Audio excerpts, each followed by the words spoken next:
ओम हर हर महादेव।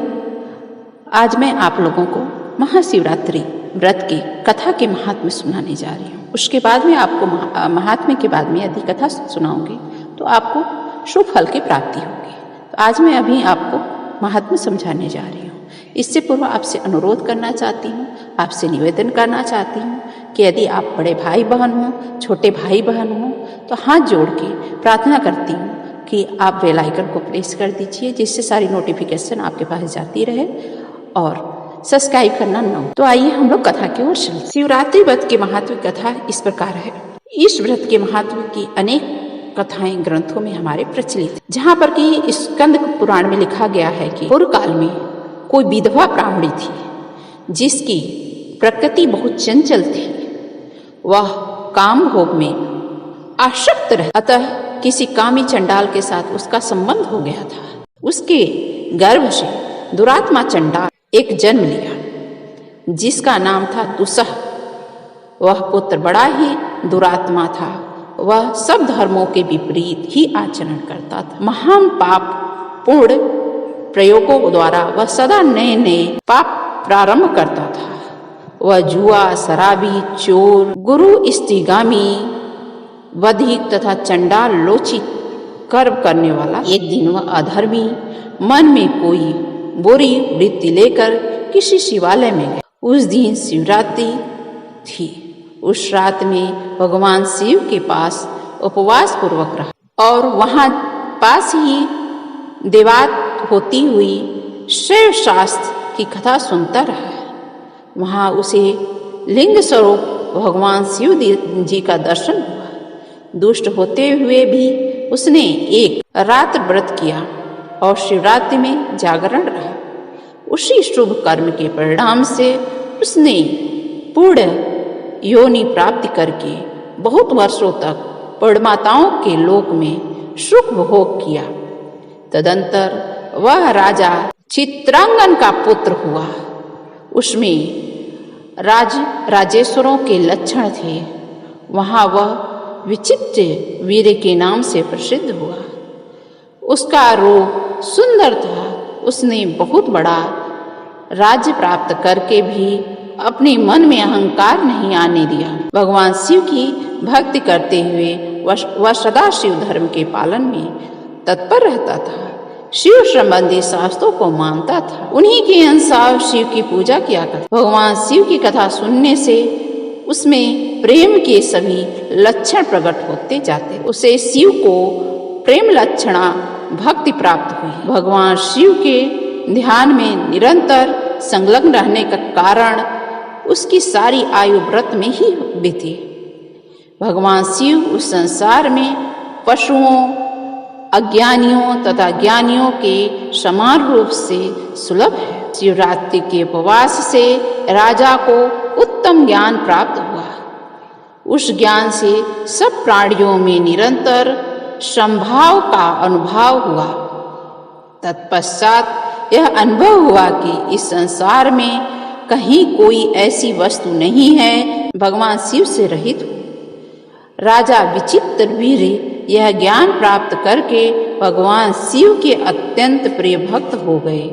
शिवरात्रि के उपवास से उन्होंने सायुज्य मुक्ति प्राप्त कर ली। उसी पुण्य के प्रभाव से उन्होंने शिव की लीला में योग देने के लिए शिव जी से भी दिव्य जन्म प्राप्त किया। शिव जी से ही दिव्य जन्म प्राप्त। दक्ष कन्या सती ने जब शिव का वियोग हुआ तब उनके जटा फटने के शब्द से उन्हीं के मस्तक से जो वीरभद्र नामक जो वीर उत्पन्न हुआ, वह राजा विचित्र वीर ही हैं। वही दक्ष यज्ञ का विनाश करने वाला हुए। शिवरात्रि के महात्म्य से संबंधित दूसरी कथाएं भी प्रचलित है। इस प्रकार है कि प्राचीन काल में शशि बिंदु नाम से विख्यात एक चक्रवर्ती राजा राज करते थे। उनकी पवित्रता, पतिव्रता स्त्री उन्हें प्राणों से भी प्रिय थी।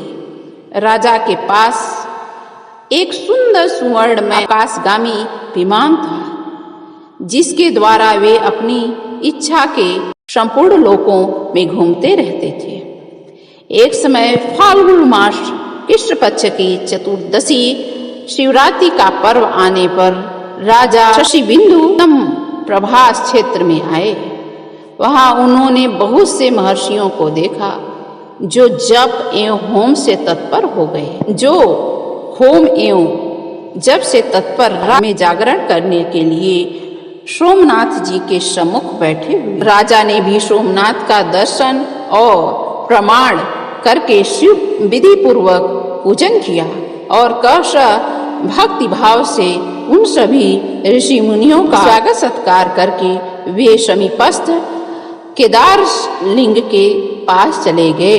वहां विचित्र पुष्पमालाओं, नैवेद्य तथा मनोहर वस्त्राभूषणों केदारेश्वर की पूजा की और वहीं एकाग्रचित होकर के जागरण किया।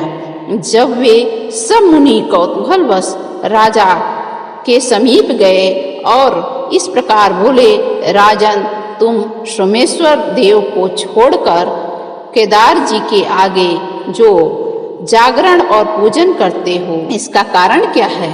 राजा ने कहा, विप्रवरों, आप लोग सुने, यह मेरे पूर्व जन्म का वृत्तांत है। पहले जन्म में मैं ब्राह्मणों की पूजा करने वाला शूद्र था। मेरी जन्मभूमि सौराष्ट्र में थी। एक समय वहां भयंकर अनावृष्टि हुई। उस समय मैं भूख से व्याकुल होकर के आभास क्षेत्र में चला गया। मैं शोभित था। मूल भाग में स्थित एक सुंदर सरोवर पर मेरी दृष्टि पड़ी। राम सरोवर के नाम से प्रसिद्ध है। वह तड़ाग कमल समूह से सुशोभित था। मैं थका मादा था कि उस सरोवर देखकर मैंने उसमें स्नान किया तथा देवताओं और पितरों का तर्पण करके उसके स्वच्छ जल को पिया। तत्पश्चात मेरी स्त्री ने कहा, इस कमल पुष्पों को ले लीजिए, यहाँ से निकट ही एक सुंदर स्थान दिखाई देता है। वहाँ चलकर इन फूलों को बेच करके उनसे कुछ भोजन की व्यवस्था हो सकेगी। पत्नी की यूं कहने पर जल के भीतर उतरा और बहुत से कमल के फूल लेकर के नगर की ओर चल दिया। वहां पहुंच करके सैकड़ों चौराहे और तिमोहियों पर घूमता रहा, परंतु किसी ने भी मेरे फूल नहीं लिए। इतने में दिन डूब गया और मैं पत्नी के साथ एक मंदिर में जाकर के सो गया। वहां स्त्री सहित मुझे भूख अधिक पीड़ा देने लगी। इतने में ही मैंने देखा किसी देवालय में होम और जागरण हो रहा है। तब मैं भी उठ करके वहां गया और रुद्रेश्वर नामक वृद्धिलिंग केदारेश्वर का दर्शन किया। उस समय वहां अनंगवती नामक एक वेश्या रात्रि जागरण व्रत में संलग्न हो नित्य गीत और उत्सव आदि के द्वारा भगवान को सामने जागरण व्रत कर रही थी। मैंने एक मनुष्य से पूछा, भाई, यहाँ रात्रि में जागरण किस लिए होता है? यह नाच गान और उत्सव में लगी हुई कौन सी स्त्री दिखाई दे रही है? उसने बताया, आज शिव धर्मोत्तर पुराण में प्रतिपादित शिवरात्रि है। यह धर्मपरायण स्त्री अनंगवती नामक की वेश्या है जो कल्याण में शिवरात्रि व्रत करके जागरण कर रही है। जो कोई मनुष्य शिवरात्रि व्रत करता है उसे सब दुख, दरिद्रता और बंधन की मुक्ति प्राप्त हो जाती है। दुष्ट ग्रह, अनिष्ट रोग और भय भी उसके पास नहीं। वह उत्तम कुल में उत्पन्न हो सुख एवं सौभाग्य से मुक्त हो जाता है। तेजस्वी, यशस्वी तथा पूर्णतः कल्याण का भागी होता है। अतः मनुष्य की बात सुनकर मेरे मन में यह व्रत करने का निश्चय विचार हुआ। मैंने सोचा, अन्य का भाव होने के कारण उपवास तो मुझे विवश होकर करना ही है। अतः स्नान करके इन कमल के फूलों से भगवान महेश्वर की पूजा करूं। तब मैंने स्त्री सहित स्नान करके भक्ति भाव से कमल का फूल भगवान रुद्रेश्वर का पूजन किया। पत्नी के साथ रात भर वहां जागता रहा। सवेरा होने पर अपने फूलों का मूल्य 3 भार सोना ले लो, परंतु मैंने सात्विक भाव से आशा लेकर कहा, अगर उसका दिया हुआ मूल्य स्वीकार नहीं। भिक्षा मांग कर जीवन निर्वाह करने लगा।